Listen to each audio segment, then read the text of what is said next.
Hello students, आज हम लोग समझ के लेने वाले हैं माइंड मैपिंग का new topic that is name of developing English language skills.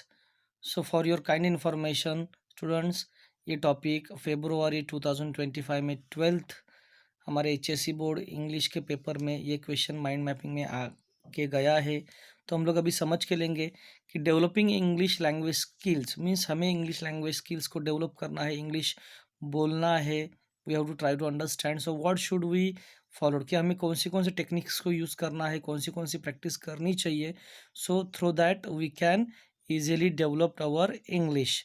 So we will start कि कौन से लैंग्वेज स्किल्स को हमें हमारे पर्सनालिटी में डेवलप करना चाहिए। तो फर्स्ट वन हम लोग ने लिया है listening skills.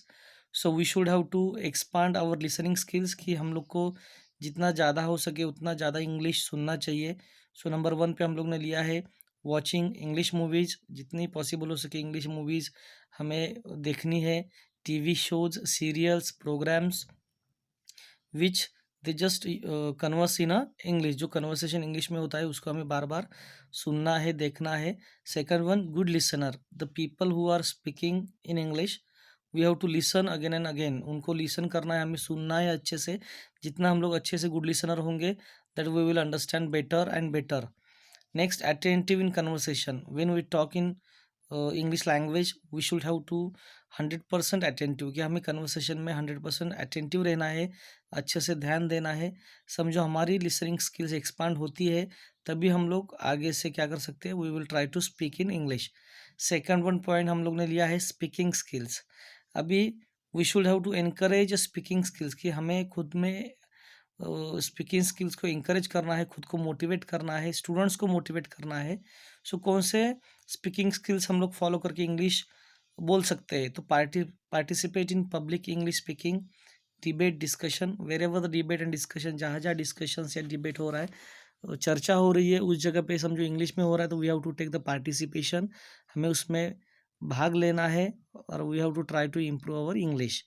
Speaking practice with the friends and colleagues, जो भी हमारे फ्रेंड्स रहेंगे, कलीग्स रहेंगे in the college, in the school, we have to always try to prefer English while we converse with them, जब उनके साथ बात करते हैं तो हमें इंग्लिश में बात करनी चाहिए। Next, summarising and taking notes, when we read out any notes we have to always make the summarisation in English and take the main points, कि जहाँ जहाँ हम लोग को जो जो चीज़ें इंग्लिश में पढ़ते हैं तो उसका समराइजेशन हमारे लैंग्वेज में हमें in our shortest word summarisation में हमें शॉर्ट में उसको लिख के देखना है हमारे इंग्लिश लैंग्वेज में। देन टेक द पॉइंट्स, छोटे छोटे पॉइंट्स लेके उसको एक्सपांशन करना आना चाहिए। Next, exercise of accent and pronunciation. We know friends, there are many people they use English, बहुत सारे लोग इंग्लिश बोलते हैं, यूज़ करते हैं उसको, but they don't have a proper accent and pronunciation, उनका प्रोनाउंसिएशन प्रॉपरली नहीं होता है। So basically we have to just refer the dictionaries, encyclopedias, that through that we can understand what is the accent and pronunciation of the words। so उसकी वजह से हमारा जो speaking skill है वो अच्छे से इम्प्रूव हो जाएगा। Next, reading skills. अभी रीडिंग स्किल्स में हमें क्या करना है, तो there are we have taken 2 points, हमें क्या रीड करना चाहिए। So number one, we have to read the vocabulary more and more, जितना पॉसिबल हो सकता है उतनी वोकेबलरी हमें रीड करनी चाहिए, उसको ध्यान में रखने का ट्राई करना चाहिए। देन रीडिंग इंग्लिश बुक्स, अलग अलग इंग्लिश बुक से उसको पढ़ना है, मैगजीन्स को पढ़ना है, आर्टिकल्स को पढ़ना चाहिए, stories, newspapers. And we are if we are learning in school so we have to learn all the English subject books, जितने भी सब्जेक्ट है अलग अलग, उसको अच्छे से रीड करके उससे अच्छे से नोट्स हमें निकालनी चाहिए। Next one, developing writing skill. अभी जो भी हम लोग राइटिंग स्किल, अभी we should know that we must know that we are in a 12th और 11th और 9th 10th, so we have many writing skills topics, कि हमारे इसमें बहुत सारे अलग अलग राइटिंग स्किल्स के टॉपिक्स आते हैं, जैसे ईमेल राइटिंग हुआ, इंटरोगेशंस हुए, स्पीच राइटिंग हुआ, expansion of idea, statement of purpose, there are many, drafting virtual message, discussions, there are many topics, view, counter view. So ये जो राइटिंग स्किल से अलग अलग टॉपिक्स है, इसको हमें प्रैक्टिस करना चाहिए, that we have to try to make that our sentences should be grammatically correct, कि हमारे सेंटेंस जो ग्रामेटिकली करेक्ट होने चाहिए, ये हमें थोड़ा फॉलो करना है। सो यहाँ देखो, प्रैक्टिस ऑफ राइटिंग स्टोरीज की स्टोरीज लिखना है, पोएम्स को लिख के देखना है, शॉर्ट लेटर्स को लिखना है, मैगजीन्स, आर्टिकल्स, जर्नल्स, जो जो पॉसिबल हो सकता है we have to try to write in English. Next one that is practice of grammar and structure. ये देखो, we can speak English but without grammar, without structure of the sentences we should not be go with the perfection. So हमें grammar और structure का भी उसकी practice करनी चाहिए, so through that our language will be improved and there will be not the mistakes. Last one इसमें है use new words in English writing.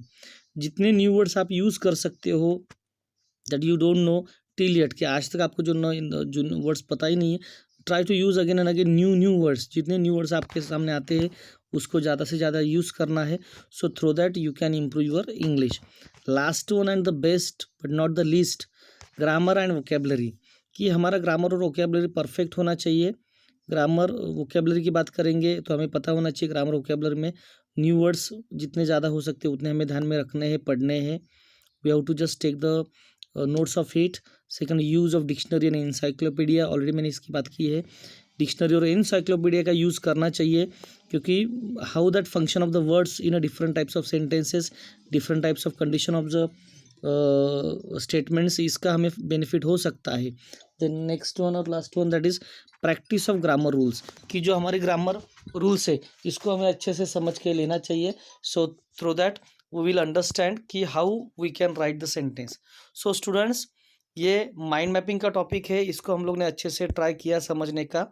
So I just hope that you have understood better and try to use for your writing.